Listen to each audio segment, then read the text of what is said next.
안녕하세요. 좋은 책과 함께하는 시간, 국가의 부킹타임, 부킹의 윤권입니다. 네, 오늘 채널 전쟁 그 두 번째 시간을 진행을 해보겠습니다. 온라이프 시대, 부의 미래는 어디에서 결정되는가라는 이 서브타이틀을 참 잘 지은 것 같아요. 그래서 이 내용에 대해서 좀 더 심층적으로 살펴보도록 하겠습니다. 1편에도 사실상 책 내용보다는 제가 좀 이런저런 얘기를 많이 좀 했고요. 2편에서도 제가 그동안 유통과 물류에 대해서 생각하고 있던 부분들, 그리고 이를 최첨단 신기술에 어떻게 적용을 할 것인가, 평소에 좀 이런저런 생각을 해봤는데 여기에 관해서 좀 집중적으로 살펴보고, 그리고 좀 스타 플레이어들은 누가 있는가, 이런 부분도 좀 조사를 해보도록 하겠습니다. 여러 다양한 유통 채널, 옴니 채널인데요. 이를 적용하기 위해서는 사실 여러 가지 제약 조건이 따르는 것이 현실입니다. 먼저 이 다수의 오프라인 매장을 보유하고 있어야 하죠. 아무리 온라인 중심 시대라고 해도 소비자들이 직접 가서 만지고 느끼고 확인하는 이런 과정을 좀 보여줄 수 있는 쇼룸 개념의 이 오프라인은 반드시 필요합니다. 그리고 또 상당수 확보를 해야 되는 필요성이 있죠. 오프라인 매장이 단순히 이제 픽업센터에 국한되는 것도 문제가 있지만요. 이 소비자와의 이 접촉 채널, 이 부분을 생략해서는 유통에서 살아남을 수가 없겠죠. 그리고 이제 오프라인은 이제 상품 보관해 줄 수 있는 일정 수준 이상의 규모를 확보해야 하는 그런 필요성. 그리고 이게 또 거의 의무화 되는 거죠. 이게 없으면 어떻게 유통 채널을 유지하겠습니까? 결론적으로 온라인 업체들이 옴니 채널 전략을 수행하기 위해서는 오프라인 매장을 구축해야 하는 게 현실이죠. 즉, 현 시점에 대규모 투자가 이루어져야 하는데, 근데 이제 온라인 매장은 사실 좀 영세하잖아요. 기존의 오프라인이 공용 유통 대기업들에 비해서는. 그래서 재무 구조의 취약성으로 보건대 좀 이 부분이 어렵다고 생각이 돼요. 이 단순히 이 상품 수령의 창고가 아니라 운영 매장이 되어야 하겠죠. 그러니까 막대한 자금 그리고 운영 실적을 동시에 달성해야 하는데 이게 상당히 괴롭다는 그런 얘기입니다. 자, 유통의 이 정석, 이 아마존에 대해서 다시 좀 얘기를 해야 될 것 같아요. 아마존은 현재 애플과 마이크로소프트의 시가총액을 넘어서는 글로벌 시가총액 1위를 유지하고 있는 전자상거래 업체입니다. 지금에야 당연히 1등이지만 이 아마존도 성장하면서 많은 벽들에, 그러니까 장애물들에 부딪혔었는데요. 아마존이 이 온라인 커머스 시장에서 이베이를 넘어서는 이 압도적인 지위를 확보할 수 있었던데 가장 큰 요인은 바로 이 물류 경쟁력이었습니다. 아마존은 이 직매입 중심으로 사업을 확장하면서 물류센터와 이 배송 서비스를 구축하는데 상당한 그리고 아주 적극적인 투자를 했는데요. 결과적으로 주문별로 재고를 피킹해서 포장, 배송이 가능한 이 물류 자동화 물류센터, 그러니까 풀필먼트 센터라고 하죠. 이를 좀 구축해내는데 성공을 했습니다. 이 한국의 쿠팡이 하고 있는 서비스도 이 풀필먼트 서비스인데요. 그러니까 쿠팡은 아예 대놓고 아마존 따라하기를 하고 있는 그게 사업 강령이에요. 근데 이제 나름의 성과를 보고 있는데 과연 이 적자를 언제까지 유지할 수 있는가, 감당할 수 있는가, 사실 이게 관건입니다. 어쨌든 아마존은 이 풀필먼트 센터를 운영하면서 상당히 이 배송 시간을 단축하고 그리고 예측할 수 있게 됐는데요. 다양한 물류 데이터가 축적이 됐겠죠. 그리고 고객의 구매 패턴에 따른 이 효율적인 재고 관리가 가능해진 부분도 이 아마존의 강점의 큰 부분입니다. 이런 노하우를 바탕으로 이 자사의 마켓플레이스에 입점한 셀러들에게 일정 수수료, 아마 15% 정도일 거예요. 이걸 받고 재고 관리부터 이후의 물류 프로세스를 모두 대행해주는 이 서비스를 세상에 알리게 된 거죠. 바로 이 풀필먼트 바이 아마존, 이제 FBA인데요. 이 서비스의 탄생입니다. 아마존은 이 기존에 보유하고 있던 이 창고의 일부를 셀러들에게 대여해주면서 물류 시장에 진입을 했는데요. 또한 이 FBA를 통해서 마켓플레이스에 입점한 이 셀러들, 이 판매자들의 상품을 직매입 상품과 동일하게 관리할 수 있게 됐을 뿐만 아니라 수수료 수익까지 창출하게 된 거죠. 꼭 먹고 알 먹고입니다. FBA를 이용하는 이 판매자들의 입장에서는 자체적으로 물류센터를 구축하는 비용 부담을 줄이겠죠. 그리고 이제 신경을 많이 안 써도 되는 이 배송과 관리를 다 해주니까요. 전통적인 택배 운송 프로세스의 이 집화, 분류 뭐 이런 과정을 전혀 신경 쓸 필요가 없게 된 겁니다. 이 최근에는 이베이와 같은 이 타 플랫폼을 통해서도 이 FBA를 이용할 수 있도록 좀 만들었는데요. 온라인 셀러들을 대상으로 영역을 빠르게 확장해 나가고 있는 아마존의 이 무서운 무기라고 아니할 수 없습니다. 지금 이 아마존의 성장 과정을 좀 보고 있는데요. 다음은 이제 아마존 프라임이죠. 이 FBA와 함께 이 멤버십 서비스인 아마존 프라임을 런칭했었는데요. 그러니까 당시 기준으로 한 $119를 지불하면 멤버로 가입할 수 있었는데 미국 전역 이틀 내 무료 배송, 파격적인 배송 서비스를 이 프라임 멤버십 가입 고객들에게 제공하기 시작했습니다. 한국에서 보면은 이게 뭐가 대단한 서비스인가 라고 생각할 수 있죠. 주문했는데 이틀 안에 온다 또는 이틀보다 조금 뒤에 온다. 성격 급한 한국의 고객 중에서는 바로 환불, 반품하는 사람이 생길 수도 있습니다. 하지만 이 미국에서 2일 배송이면 상당히 짧은 편인데요. 미국의 일반 배송은 영업일 기준 5일에서 일주일 이상 걸리는 것도 일반적이었습니다. 또 그나마 2일 배송, 그러니까 좀 빠르게 오는 배송 서비스를 신청하면 $10에서 $20의 특송급여가 추가로 발생했습니다. 2일 배송비를 $20로 가정하면 프라임 회원은 아마존에서 한 대여섯 번만 구매해도 본전을 회수할 수 있다는 그런 내용이죠. 프라임 멤버십 구독자들을 대상으로 한 서베이 결과에서 80%가 넘는 인원이 멤버십에 가입한 가장 큰 이유가 바로 이 무료 배송이라고 답할 만큼 고객에게는 큰 메리트가 있는 서비스였습니다. 자연스럽게 이 프라임 고객의 주문 빈도도 일반 고객보다 높을 수밖에 없었고요. 인당 소비액 또한 일반 고객의 2배 이상의 매출고를 항시 유지하고 있는 상황입니다. 이에 아마존은 프라임 멤버십에 자체 상품에 더불어서 FBA를 이용하는 셀러의 제품에 대해서도 무료 배송을 제공하면서 이 FBA와 프라임 멤버십을 연결시켰습니다. FBA를 이용하는 셀러가 늘어날수록 무료 배송 상품이 늘어났고 무료 배송 상품이 늘어나면 멤버십 가입자 수 증가로 이어지는 선순환 구조의 완성. 아마존의 매출액은 급격히 늘어날 수밖에 없는 이 구조적 성장에 돌입하게 된 것입니다. 오픈마켓 플랫폼인 이 마켓플레이스의 셀러 그리고 아마존 프라임 멤버를 이 FBA를 통해 연결시키면서 폭발적인 매출 성장을 만들어낸과 동시에 멤버십과 풀필먼트 서비스에서 발생하는 수수료 수익까지 그러니까 이 배송 비용을 상쇄시켜 줄 수 있는 모델을 성공적으로 입증해낸 것이죠. 도저히 다른 업체들은 따라올 수 없는 이 슈퍼 서비스의 완성입니다.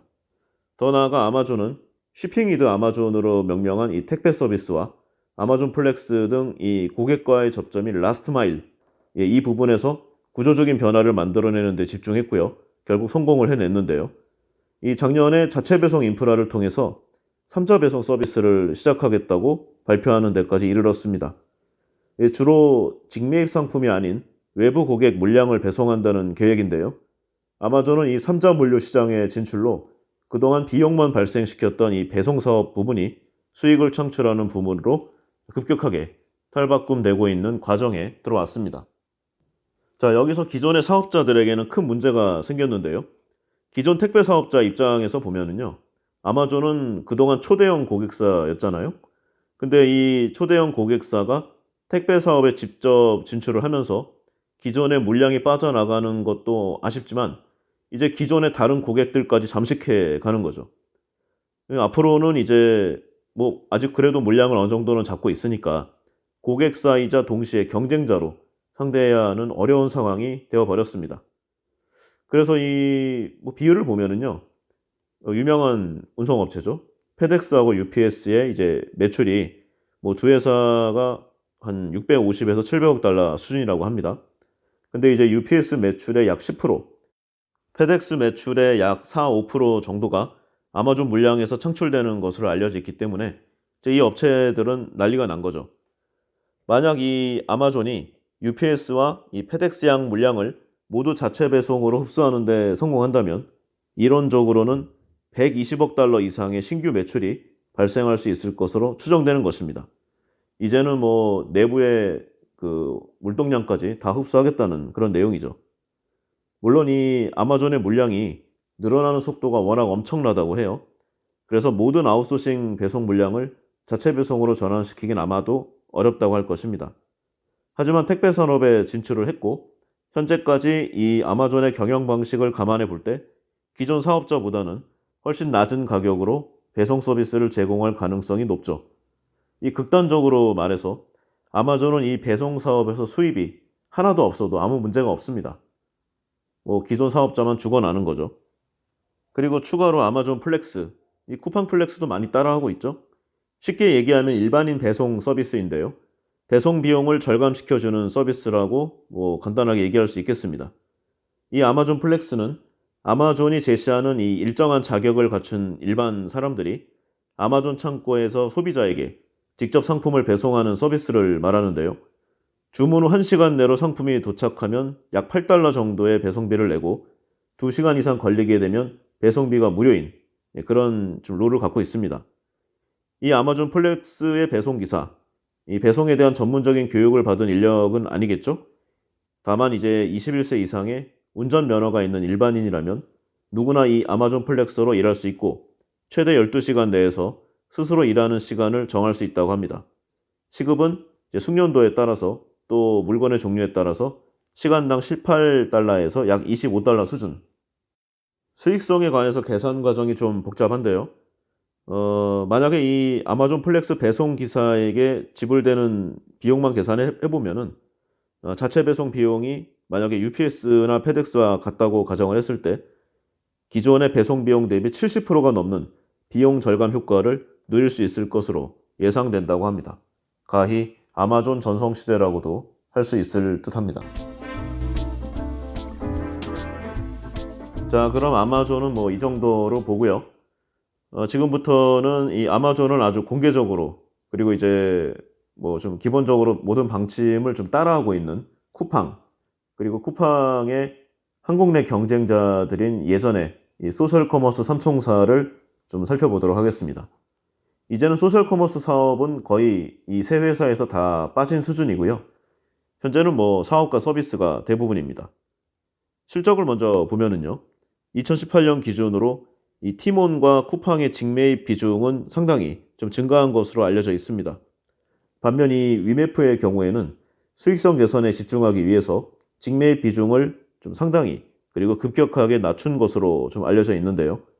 직매입 비중 증가에 따라서 이 쿠팡과 티몬의 영업 손실액은 쿠팡이 약 1조 1천억 원 정도, 티몬이 약 1,200억 원 정도의 적자를 기록한 것으로 나타나고 있습니다. 위메프는 약 400억 원 정도라고 하네요. 이 매출액은 근데 이와 반대되는 현상이 나타났는데요. 2018년 기준으로 쿠팡의 취급고는 약 7조 원 중반 수준, 2017년 대비해서는 약 50% 가까운 성장을 한 것으로 좀 보고 있습니다. 실적으로만 보면은 이 직매입에 대한 비용 효익이 좀 제한적으로 그리고 수익성을 좀 많이 악화시켰기 때문에 이 주요 온라인 업체들의 이 직매입 비중은 구조적으로 좀 감소할 가능성도 있다. 이렇게 좀 볼 수도 있어요. 근데 이제 직접 물류센터를 구축한 업체의 경우에는 상대적으로 효율적 비용 통제가 가능하다는 좀 큰 장점이 있죠. 그래서 직매입 비중을 계속 증가시키는 전략을 사용할 수도 좀 있습니다. 특히 이제 쿠팡이죠. 아이러니하게도 이 쿠팡은 앞으로도 이 직매입 전략을 계속 고수할 것으로 좀 전망되고 있습니다. 아니 그 고수하는 정도가 아니고 오히려 더 확대할 것으로 좀 예상이 되는데요. 영업 손실률이 13%가 넘는 아주 좀 어마무시한 실적을 기록했죠. 그럼에도 불구하고 직매입 전략을 계속 고수하고 있는데요. 앞으로도 계속 이렇게 할 이유로는 한 두세 가지 정도가 좀 제시되고 있습니다. 첫 번째로 이 경쟁 업체와는 다르게 사업의 초반부터 이 인프라 투자가 꾸준히 이루어졌다는 점이죠. 2018년 재무제표를 기준으로 보면은 이 쿠팡의 유형자산 금액은 약 4천억 원 수준인데요. 취득 원가 약 5,500억 원에 상각 누계액이 1,500억 원 정도에 달하는 그런 수준을 기록하고 있습니다. 토지나 건물, 차량 등의 이런 물류와 관련된 투자가 지속적으로 이루어지고 있음을 알 수 있는 부분이죠. 이 유형자산이 급격하게 증가한 시점을 보면은 좀 2014년이 좀 기점인데요. 2013년 기준으로는 약 100억 원 정도에 불과했던 이 유형자산이 2014년에 갑자기 600억 원 정도까지 증가를 했습니다. 그리고 15년도에 1,600억, 2018년에는 약 4천억 원. 이렇게 좀 급증하는 추세를 보여주었는데요. 이 수치만 보면은 이 재무제표상의 유형 자산보다 훨씬 더 큰 투자가 이루어진 것으로 좀 파악할 수가 있습니다. 즉, 적극적인 인프라 투자를 좀 실시했다는 그런 내용이죠. 경쟁업체는 어떠한가? 티몬의 2014년 유형자산 규모는 약 52억 원 정도. 근데 2018년이 돼도 140억 원 정도입니다. 그동안의 영업실적 악화의 주요 원인이 이런 인프라 투자가 아니라 근본적으로 좀 다른 부분에 있음을 알 수 있는 대목이죠. 티몬은 2018년에도 이 직매입 비중을 확대했다고 밝혔는데요. 하지만 이 물류와 인프라 투자가 이루어지지 않은 것으로 판단되기 때문에 이 근본적인 경쟁력 확대에 좀 집중하고 있다고 보기가 좀 어렵습니다. 물론 뭐 좀 근거 자료가 좀 빈약하고요. 또 다른 요소가 있을 수 있으니까 뭐 앞으로 좀 지켜봐야 되겠죠. 근데 쿠팡 같은 경우에는 이 적자의 원인이 명확합니다. 물론 뭐 그 적자의 원인을 고친다고 바로 수익이 나는 것도 아니긴 하지만, 근데 어쨌든 이 티몬 같은 경우에는 이 어디서 경쟁력을 끌어내야 될지 좀 애매하다는 뭐 그런 부분이죠. 쿠팡은 이 2010년에 창업이 됐는데요. 당시에는 이 소셜 커머스였죠. 그러니까 이제 뭐 지역딜 기반으로 해서 뭐 어떤 식당에 가서 좀 미리 결제한 내용을 보여주면 뭐 50% 또는 뭐 30% 이런 식의 미리 정해진 할인액을 제공받는다. 이런 서비스로 출발을 했습니다. 그러다가 2014년에 로켓 배송을 시작하면서 사입형 유통 모델의 비즈니스를 시작했고요. 물류센터를 지으면서 직매입한 상품을 재고로 보관하고 자체 배송 시스템을 좀 구축을 하면서 이제 한국의 아마존화를 좀 완성하게 되죠. 아마존 역시 이 사업 초에 시애틀에 첫 번째 물류센터를 짓고 이 사입형 모델로 사업을 시작했었습니다. 이 쿠팡은 이 2016년도에 아이템 마켓이라는 이 오픈마켓 서비스를 시작했는데요. 이것을 시작하면서 이 소셜 커머스의 좀 딱지, 그리고 그 태초의 사업 모델을 좀 과감히 버리게 됐죠. G마켓이나 11번가 등과 같이 판매자에게 플랫폼을 제공해주고 수수료를 받는 이 비즈니스 모델을 시작한 것입니다. 아마존도 이 처음에 아마존 옥션을 시작하면서 현재의 오픈마켓 비즈니스인 마켓플레이스 사업을 시작한 바 있죠. 그리고 이제 아까 그 아마존 그 풀필먼트 서비스를 얘기를 좀 했잖아요. 2018년도 쿠팡의 감사 보고서를 보면은 이 쿠팡 풀필먼트 서비스와 이 쿠팡 로지스틱스 서비스라는 이 두 개의 자회사를 보유한 것으로 나와 있습니다. 쿠팡의 풀필먼트 서비스는 재고 보관, 관리 포장, CS를 담당하는 회사인데요. 2017년 말에 현재 사명으로 변경을 했습니다. 그리고 쿠팡 로지스틱스는 이 국토부로부터 택배 사업자 면허를 취득하면서 새로 설립된 이 배송 전문 회사죠. 쿠팡이 이 풀필먼트와 자체 배송의 두 가지 사업을 통해서 아마존 성장 모델을 그대로 벤치마크 하겠다. 뭐 이런 의미로 좀 파악을 할 수가 있습니다. 즉 쿠팡의 미래는 아마존의 현재에서 찾을 수 있다고 판단한 셈이라고 할 수 있죠. 그런데 문제는 이 미국과 한국은 전혀 다르잖아요. 미국은 아마존이 아니면 현재 이 배송 서비스를 운영할 수 있는 회사가 전무하다시피 한 게 현실입니다. 그런데 한국은요. 일단 국토가 좁잖아요. 그리고 대부분 이 광역시 이런 좀 거대 구역으로 모여 있고요. 그리고 사실상 절반 이상이 서울 및 경기 지역입니다. 그러니까 여기만 커버리지해도 한국 전체 시장의 50% 정도는 확보할 수 있다. 뭐 그런 내용이죠. 소비자 입장에서는 쿠팡이 좀 더 편리하긴 하지만 굳이 쿠팡이 아니더라도 뭐 예를 들어서 배송 사업자, 택배 사업자, 그러니까 뭐 다른 택배 업체를 써도 아무 문제가 없다는 겁니다. 그냥 조금 더 늦게 온다는 거죠. 그래서 쿠팡의 이 고질적인 어려움이 바로 이런 데 좀 있다고 할 수 있고요. 중국에서는 이제 징동닷컴이 상대적으로 이 아마존과 비슷하게 좀 움직이고 있죠. 중국도 미국 못지않게 땅덩어리가 엄청 넓지 않겠습니까? 그리고 배송하기도 어렵고. 그래서 이런 쪽에서는 이 직매입해서 직접 배송하는 것이 굉장히 유리하죠. 이 망을 구축하는 게 좀 상당히 괴롭지만 한번 성공하고 나면은 이게 자체가 이제 거대한 진입장벽이 되는 그런 셈이죠. 근데 한국에서는 이게 어려우니까 쿠팡이 그렇게 훌륭한 서비스를 제공해도 그에 걸맞는 뭐 비용 상승이라든가 수익 증대가 어려운 이유, 바로 여기에 있다고 하겠습니다. 그래서 쿠팡에서도 이런 부분에서 수익을 증대시키기 위해, 아니 지금 나오고 있는 손해를 얼마라도 줄이기 위해서 이 풀필먼트 서비스를 좀 계획하고 있는 거죠. 이 쿠팡이 아마존처럼 이 자체 물류센터를 통해서 이 아이템 마켓을 이용하는 판매자들에게 이 서비스를 제공한다면 어떻게 될 것인가? 이 쿠팡 입장에서는 이 아마존과 마찬가지죠.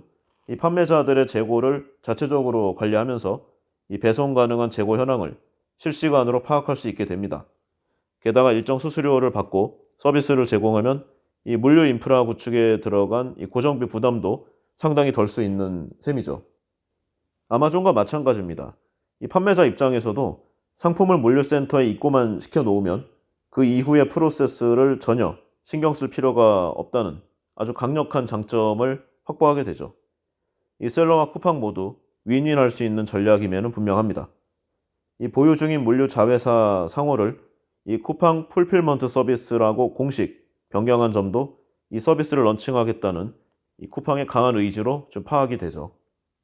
이에 발맞춰서 이 2018년 10월에 이 멤버십 서비스 로켓 와우를 런칭했는데요. 이 쿠팡의 직매입 상품들인 로켓 상품을 이 자정 전까지 주문 시 이길 무료 배송을 해준다는 이 기본 취지입니다.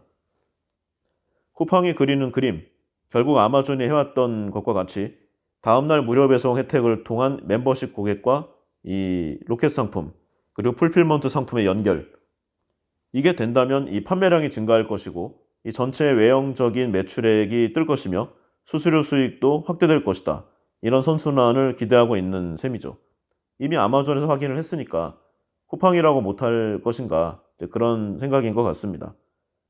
이 쿠팡의 물류 관련 비용이 이 공격적으로 그동안 투자를 집행해온 만큼 빠르게 늘었는데요. 여기에 비례해서 인건비, 운반비와 임차료, 감가상각비 등 이 물류센터와 관련된 비용들은 2018년 1.3조 원, 그러니까 이제 지난 4년간 연평균 60%가 넘는 급격한 증가세를 보여왔습니다. 쿠팡이 과연 언제까지 버틸 수 있을 것인가? 이 서비스들이 마무리되는 그 시점까지 살아남을 수 있는가가 관건이라고 할 수 있겠습니다. 그리고 약간의 오해가 있을 수 있는데요. 이 매출액 기준으로 보면은 이제 쿠팡이 이제 1위가 맞는데요. 근데 이게 실거래액 1위라는 뜻은 아닙니다. 이 쿠팡은 매출에서 직매입 비중이 굉장히 높다고 말씀을 드렸잖아요. 즉 물건값이 바로 자기 매출이 되는 겁니다. 반면에 이제 다른 업체들, 이 위탁중개 거래가 대부분인 업체들은 매출이 수수료 매출이기 때문에 쿠팡과 다른 업체의 매출액을 바로 비교하는 것은 좀 의미가 없다고 하겠죠. 거래액으로 보면은요, 2019년 하반기 기준으로 보면은 네이버페이가 1위입니다. 한마디로 이 매출액 1위 주장은 이제 각자의 회사에 유리하게끔 일종의 편법을 통한 숫자 장난이라고도 할 수 있겠죠. 실거래액은 네이버페이, 지마켓, 11번가, 옥션, 그리고 그 다음이 쿠팡입니다. 그리고 쿠팡 얘기를 좀 많이 했으니까요. 사람도 좀 알아봐야 되겠죠. 일단 쿠팡은 공식적으로 한국 회사가 아니고요. 미국의 그 쿠팡의 지분 100%를 가진 이 쿠팡 LLC라는 회사가 따로 있습니다. 이 캘리포니아 마운틴뷰에 있는데요. 이 소프트뱅크 비전 펀드의 일본계 자금, 그리고 중동계 자금이 함께 운영하는 회사입니다. 즉 쿠팡 LLC의 최대 주주가 소프트뱅크라고 봐도 무방한 셈이죠. 마사요시 손, 이 사람이 다 키를 쥐고 있다고도 할 수 있겠습니다. 그간의 과정을 보면은 이제 2014년에 이제 미국 세콰이어 캐피털로부터 1억 달러를 투자받았고요. 같은 해 11월에 이 미국 블랙락으로부터 3억 달러를 투자받았습니다. 근데 이게 좀 아주 고무적인 일이요. 이 세콰이어 캐피털이란 곳은 이제 기술력을 좀 담보하는, 그러니까 그런 쪽에 비중을 좀 많이 두는 그 벤처 캐피탈입니다. 페이스북이라던가 애플 이런 쪽도 다 처음에 여기서 자금이 좀 들어갔죠.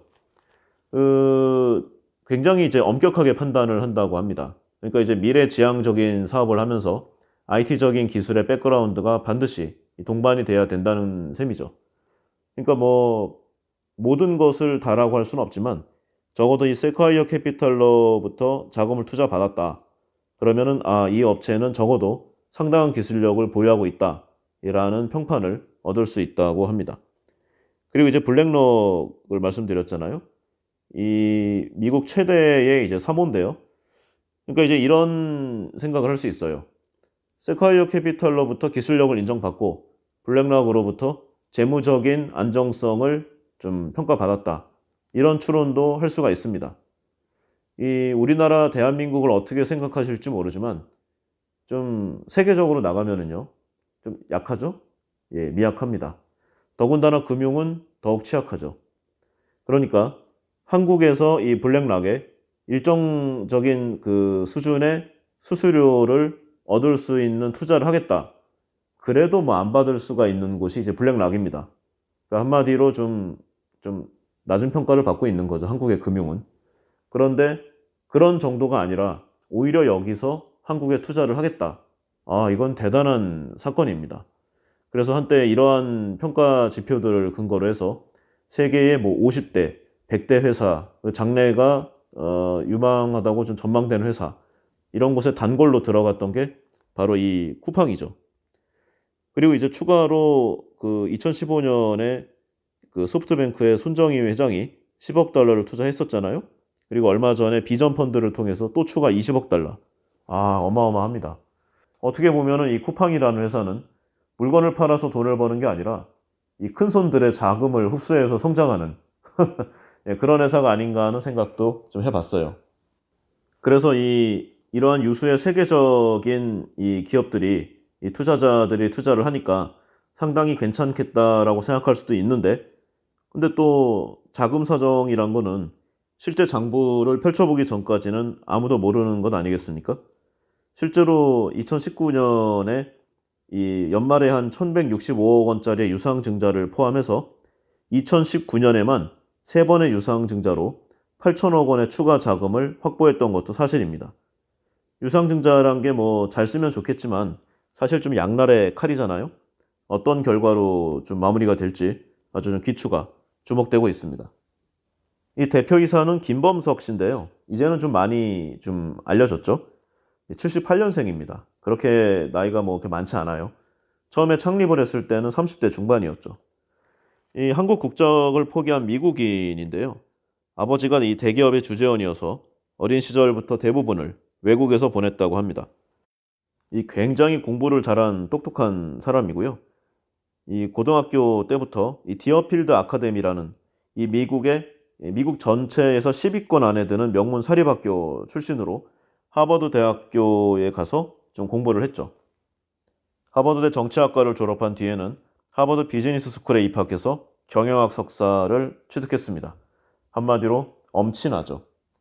학교 재학 시절에 이 커런트라는 잡지를 만들어서 뉴스위크에 매각하는 등 이 원래부터 이 기업가적 성향을 여지없이 보여줬다고 합니다. 졸업한 후에는 이 보스턴 컨설팅 그룹에 들어가서 좀 세상과 이 기업들을 약간 좀 공부하는 시간을 가졌고요. 이 명문대 출신들을 겨냥한 월간지를 또 세워서 이것도 성공적으로 매각을 하게 됩니다. 그래서 이 2010년 한국으로 돌아와서 이 창업 멤버들과 함께 쿠팡을 세우고 대표이사를 맡고 있죠. 그런데 좀 하나 생각해 볼 게 있어요. 이 처음에 이제 이 김범석 대표가 한국에 왔을 때 자본금을 20억 원 정도를 갖고 왔다고 합니다. 금액은 약간 틀릴 수 있어요. 그러니까 이제 이 돈이 개인적으로 보면은 굉장히 큰 돈이라고 할 수 있는데 기업을 운영하는 입장에서 보면은 뭐 금방 사라질 수도 있는 돈입니다. 뭐 좀 만들고 사무실 좀 빌리고 뭐 세관 좀 채워놓고 영업망 좀 확보하면은 금방 없어져요. 그러니까 이제 초기 과정이 상당히 어려웠겠죠. 이 사람의 미래를 보고 여러 군데서 투자를 하긴 했지만 어쨌든 간에 굉장히 고난의 시절을 겪었을 겁니다. 그래서 뭐 제가 좀 들은 얘기도 있고 제가 이쪽 일을 하니까 좀 직접 그 대상 사람들에게 직접 들은 것도 있지만 이런 식의 좀 추측을 할 수 있어요. 그러니까 이제 뭐 소위 말하는 이 업계의 에이스들을 스카우트하기가 어려울 테니까 신입 직원 또는 이제 그 유관 업체에 그렇게 크게 빚을 보지는 못했지만 좀 열성적으로 움직이는 직원들을 채용했겠죠? 그래서 항상 뭐 이런저런 얘기를 하면서 자신의 비전 그리고 앞으로의 전망 이런 거를 좀 주입시키면서 회식도 하고 아마 그랬을 겁니다. 그러니까 한국의 유통이 좀 척박했잖아요. 좀 안 좋고 좀 더티한 부분이 많았습니다. 이런 한국의 불합리한 이커머스 시장을 개척해서 우리가 한국에 정말 좋은 이커머스 기업을 만들자. 이러면서 막 으쌰으쌰 하지 않았을까요? 초창기에? 저는 당연히 그렇게 했을 거라고 보고요. 그런 방식이 상당히 좀 좋다고 생각을 합니다.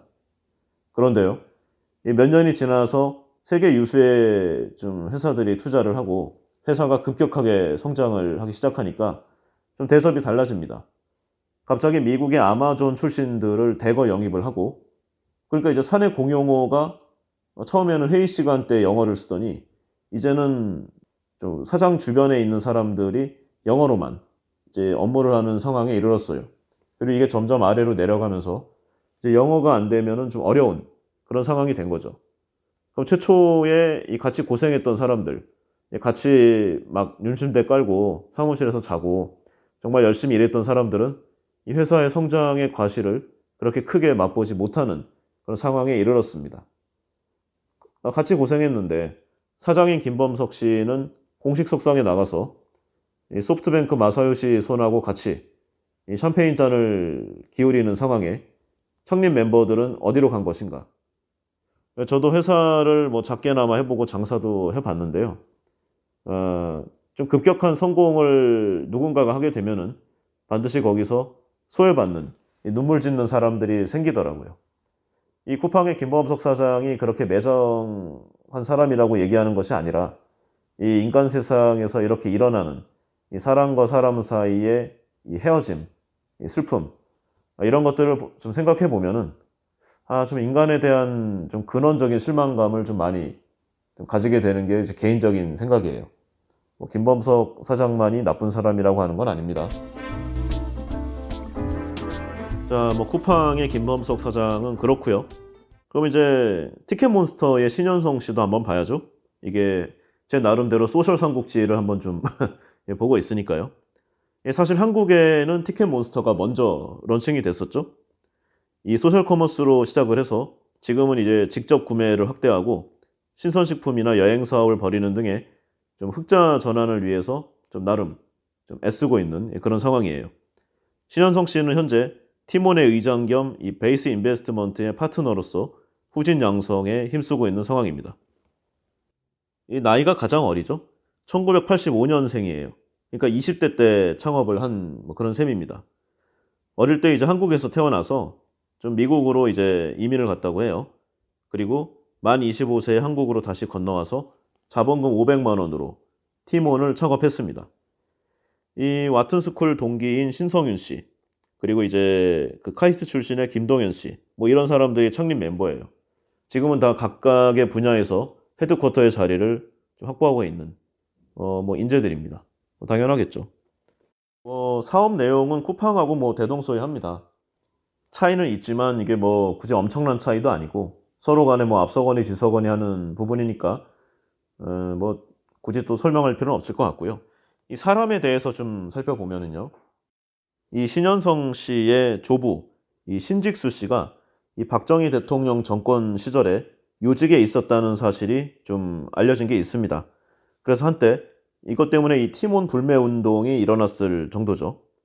좀 구체적인 내용을 보면 이 신직수 씨는 이 박정희 전 대통령이 이 사단장 시절일 때 이 법무참모로 근무를 했다고 합니다. 그때 이제 박 전 대통령과 인연을 맺은 거죠. 그래서 이 법무부 장관을 거쳐서 1973년에는 중앙정보부장을 역임하게 이릅니다. 박정희 정권 때 중앙정보부장. 대단한 자리 아니겠습니까? 그러니까 이제 권력의 이제 요직에, 그 중추 핵심에 있었다는 뭐 그런 내용이죠. 이 신직수 씨가 이 검찰총장과 중앙정보부장으로 재직하던 시절, 유명한 사건이 있었죠. 민청학년 사건, 그리고 인민혁명당 사건, 장준하 씨 의문사 사건, 이런 사건들이 발생했는데 이 뒤처리를 누가 했을까? 누가 했겠습니까? 그래서 좀 많은 얘기들이 있었고요. 이 성공회대의 한홍구 교수는 2013년 한겨레에 이 좀 논설을 하기를 신직수 씨는 이 오늘의 김기춘을 만들어준 후견인이라고까지 했습니다. 또 오마이뉴스는 한태현 전 의원의 발언을 인용해서 신직수 법무부 장관과 이 김기춘 과장이 주동이 돼서 유신헌법을 모두 만들었다고까지 보도를 했었죠. 이 네티즌들은 이 티켓몬스터 역시 유신 정권의 유산으로 세워진 게 아니냐고 이 생각을 좀 해서 불매운동에 나섰던 것입니다. 뭐 생각을 어떻게 하느냐에 따라 다르겠죠. 아, 그럼 할아버지의 죄가 내 죄냐? 그러면 뭐 지금 일본 사람들한테도 똑같죠. 옛날에 그 일제징용과 이 강제노동이 내가 한 것이냐? 예, 생각하기에 따라 다를 것인데요. 어쨌든 간에 알고는 있어야 하지 않나 하는 생각에서 좀 이야기해 봤습니다.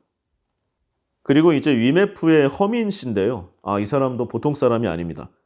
이 서울대학교 역사상 최초로 이 비운동권 총학생회장에 당선을 좀 해서 당시에 굉장히 큰 화제를 불러일으켰었죠. 예, 졸업한 이후에 이제 네오플을 창업하고 예, 굉장히 큰 성과를 이뤘습니다. 엄청난 돈을 만졌어요. 이 네오플을 이 넥슨에 매각한 뒤에는 이 위메이크 프라이스, 그 위메프죠. 여기에 투자자로 복귀를 좀 했는데요. 투자자지만 뭐 영향력은 뭐 다라고 할 수 있죠. 지분 90% 이상의 대주주로 출발을 했으니까 뭐 누가 이 말에 거역하겠습니까?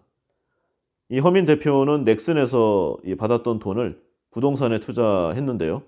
오늘날까지도 그에 마르지 않는 자금줄은 이 게임 산업에서의 잭팟과 더불어 이 부동산에서 나온다고 할 수 있겠습니다. 현재는 좀 변화가 있겠죠? 근데 한창 때는 연간 임대소득만 뭐 1, 200억 원 이상 나왔다고 하는 말도 좀 있었습니다. 이 허민 씨를 얘기할 때는 야구가 빠질 수가 없는데요. 야구를 하고 싶어서 서울대에 들어갔다고 말할 정도입니다. 근데 이제 막상 들어가긴 했는데 좀 어깨 부상을 크게 입었다고 해요. 그래서 그 재학 시절 내내 후보 생활만 했다는 좀 한탄 섞인 그런 회고가 좀 있었죠. 그래서 이제 뭐 할 게 없으니까 총학생회장에 출마했다고 하는데 이제 덜컥 됐다는 뭐 그런 얘기도 있었습니다. 이 허민 대표는 네오플에서 처음으로 온라인 소개팅 게임인 캔디바를 만들었는데요. 이게 본인의 경험에서 나왔다고 합니다. 이 대학 재학 시절에 하도 이 친구들이 소개팅을 시켜달라고 졸랐던 그 기억을 이제 이 게임으로 좀 녹여서 만들었던 거죠. 출시 10개월 만에 매출 10억 원을 좀 올렸고요. 이후에도 이 허민 대표가 네오플 경영을 계속할 수 있는 종잣돈이 되었다고 합니다. 그러니까 뭐 한 중박 정도를 기록했다고 할 수 있죠. 근데 이 허 대표는 이 작은 성공 이후에 큰 실패들을 계속 맛봤는데요. 캔디바 이후 내놓았던 게임 18개가 모조리 실패. 당시 기준으로 30억 원 이상의 빚을 지는 아주 좀 힘든 상황에 내몰리게 된 거죠. 이 절체절명의 순간에서 그를 구원해 준 게임이 바로 던전 앤 파이터입니다. 아, 굉장히 유명하죠. 중국에서만 1조 원 가까운 연간 수입이 발생하는 아주 알짜우량 게임입니다. 이 게임은 당시에 삼성전자가 개발 자금을 투자했고 퍼블리싱을 맡았었죠. 이것도 이 성공의 한 요인으로 작용을 했습니다. 서비스 6개월 만에 회원수 100만 명, 동시 접속자 6만 명을 기록했고요. 뭐 여러 과정을 거쳐서 이후 넥슨의 매각, 2천억 원이 넘는 돈이 허민 회장 개인에게 떨어지는 아주 역사적인 순간이 된 사건이죠. 현재는 이 게임 회사 원더피플의 대표이면서 주식회사 서울 히어로즈의 사회이사의 그 의장으로 재직하고 있습니다. 그 프로야구팀 히어로즈 아시죠? 예, 거기에요. 그의 야구에 대한 이러한 좀 열정은 예전에 그 네오플과 위메프로 번 수익으로 독립리그 야구단인 고양 원더스를 창단한 것으로 확인할 수가 있습니다. 이 지방자치단체와 기업인이 합작해서 독립리그를 창설한 첫 번째 사례라고 합니다. 당시에 허민 대표는 야구단 운영에 필요한 경비 그리고 선수단 지원을 모조리 혼자 떠맡았죠.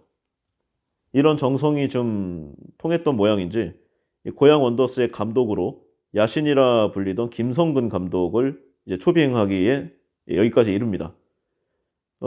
이제 뭐 프로 구단이 나중에 감독으로 원하면 조건 없이 보내준다는 조건이 있었지만 뭐 어쨌든 간에 이 김성근 감독은 프런트와 좀 마찰이 많기로 유명하잖아요.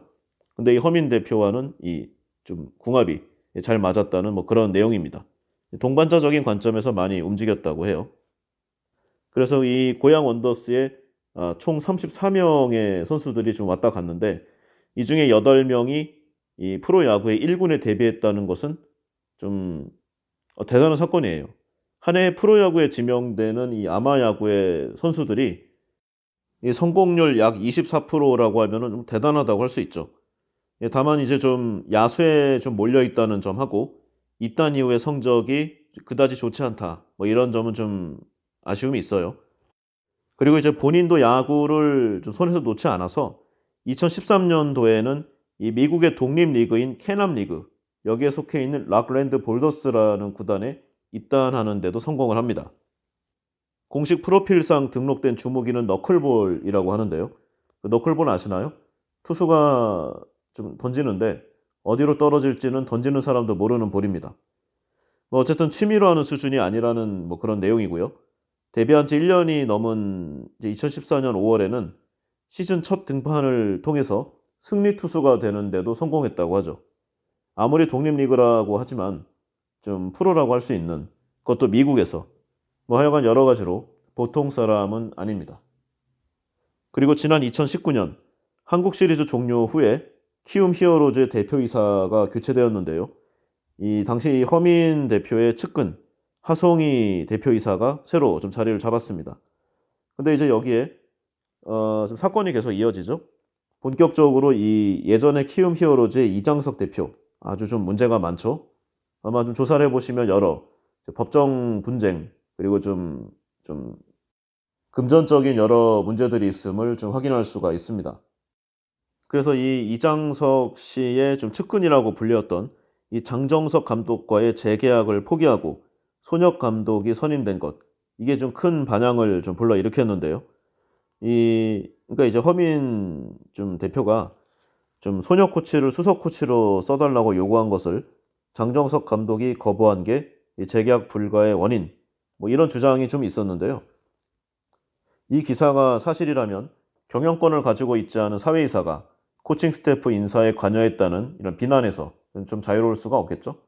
근데 이제 일반적으로 보면은 그 이장석 대표 시절에 워낙 많은 문제들이 있었기 때문에 이것을 혁파하는 과정에서 나오는 불협화음의 좀 일종이라고 보는 견해도 많이 있습니다.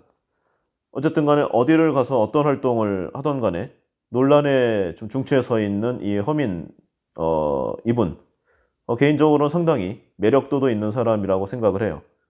그리고 아마 재미도 있을 것 같고요. 그래서 앞으로도 관심 있게 좀 지켜볼 생각입니다. 지금까지 뭐 이러한 내용으로 채널 전쟁, 온라이프 시대 부의 미래는 어디에서 결정되는가를 좀 살펴보고요. 이런저런 생각의 거리를 좀 이어봤습니다. 그야말로 급변이라고 할 정도로 이 유통의 트렌드와 이 플랫폼의 패턴 그리고 각 기업들의 이 정책이 정말 매우 격변하고 있어요. 이러한 때 우리는 소비자로서 어떠한 포지셔닝을 취할 것인가 그리고 잘 살펴보면은요 현재 이러한 플랫폼은 우리가 단순히 소비자로만 머물지 않아도 됨을 좀 여러 부분에서 알려주고 있습니다.